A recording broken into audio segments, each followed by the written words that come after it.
Hello everyone. இன்னைக்கு நம்ம சேனல்ல வெஜ் ஃப்ரைட் ரைஸ் எப்படி பண்றதுன்னு பார்க்க போறோம். பட் அதுக்கு முன்னாடி நம்ம சேனலை இன்னும் நீங்க Subscribe பண்ணலனா மறக்காம Subscribe பண்ணிக்கோங்க. and பக்கத்துல இருக்க நோட்டிஃபிகேஷன் ஐகானையும் கிளிக் பண்ணிக்கோங்க. இப்போ வாங்க எப்படி செய்யறதுன்னு பார்த்துடலாம். ஃப்ரைட் ரைஸ்க்கு பாஸ்மதி ரைஸ் தான் நல்லா இருக்கும். சோ நம்ம வந்து இன்னைக்கு 200 grams பாஸ்மதி ரைஸ் எடுத்துருக்கோம். அதை நல்லா வாஷ் பண்ணி ஒரு 20 minutes ஊற வச்சு எடுத்துடலாம். இப்போ தண்ணி வந்து நல்லா கொதிக்க ஆரம்பிச்சிடுச்சு. ரைஸை வந்து அதில் ஆட் பண்ணி நல்லா ஒரு 80% குக் பண்ணி எடுத்துடலாம். பாஸ்மதி ரைஸை வந்து ஊற வைக்கிறதுனால நல்ல ரைஸ் நம்மளுக்கு குக் ஆனால் பெருசாக கிடைக்கும்.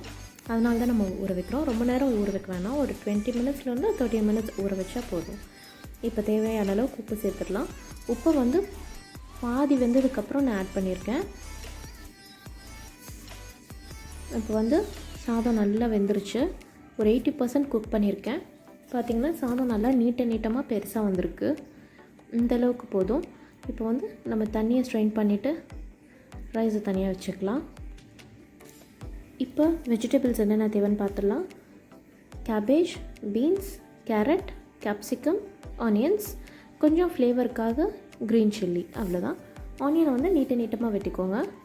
இப்போ நம்ம ஒரு நல்ல பெரிய பேன் எடுத்துக்கலாம். அதில் வந்து தேவையான அளவுக்கு எண்ணெய் சேர்த்துடலாம். எண்ணெய் நல்லா சூடானதும் ஆனியன்ஸ் ஆட் பண்ணிடலாம். ஃப்ரைட் ரைஸ்க்கு ஆனியன்ஸை வந்து நீட்டமாக வெட்டினீங்கன்னா தான் நல்லாயிருக்கும். அதனால் நீட்டமாகவே வெட்டிக்கோங்க. இப்போ வந்து ஆனியன்ஸ் வந்து ரொம்ப நேரம் குக் பண்ண வேண்டாம்.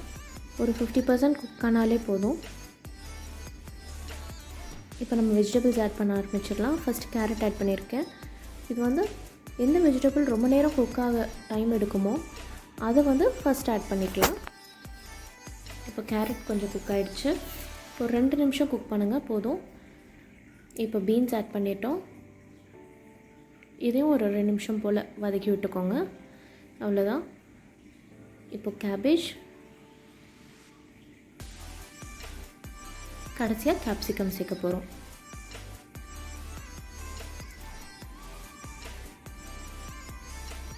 நான் பீன்ஸ் சேர்க்கும் போதே க்ரீன் சில்லிஸையும் ஆட் பண்ணியிருக்கேன். இப்போ கேப்சிகம், அவ்வளோதான். இப்போ வந்து இதில் சாஸஸ் சேர்த்துடலாம். Soya sauce and green chilli sauce 2 sauce தான் நான் இன்றைக்கி சேர்க்குறேன்.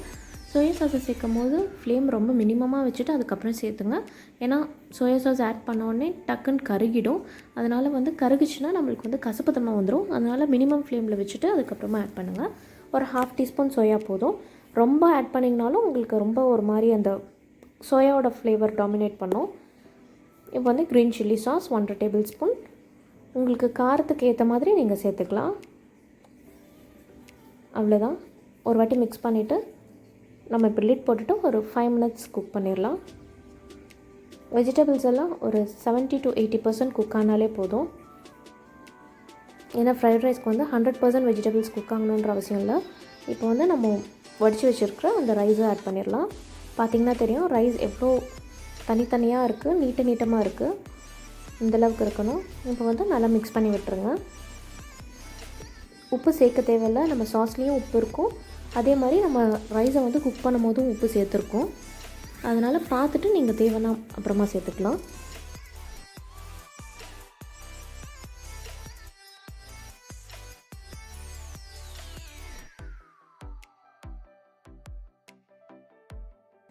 சாதம் உடையாத மாதிரி கிளறி விட்டுட்டு இப்போ ஃபைனலாக நம்ம பன்னீர் ஆட் பண்ண போகிறோம்.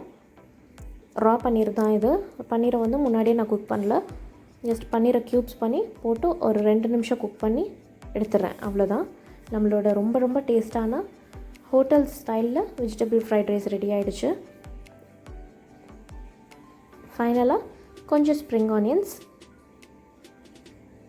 பெப்பர். உங்களுக்கு சில்லி சாஸ் ஆட் பண்ணி காரம் பத்தலைன்னா பெப்பர் ஆட் பண்ணிக்கோங்க.